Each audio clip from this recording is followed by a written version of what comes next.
अनिल देशमुख यांच्यावर हल्ला त्यांनी स्वतः करून घेतलाय। अनिल देशमुख यांच्यावर दगड जो पडलाय तो लहान दगड नसून मोठा दगडगोटा आहे आणि हा दगड पूर्ण प्लॅन करून टाकला आहे।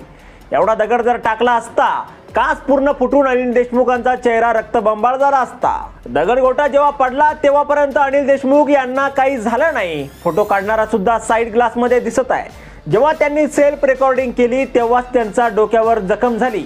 डोक्याला मार लागलाच नाही तर रक्त आलं कुठून? इतका मोठा दगड गाडीवर पडला तेव्हा मागच्या गाडीतील माणसं काय करत होती? गाड्या मागे सोबत होत्या त्या कुठे होत्या? फोटो काढण्यासाठी वेळ होता पण त्या हल्लेखोराला का पकडलं नाही?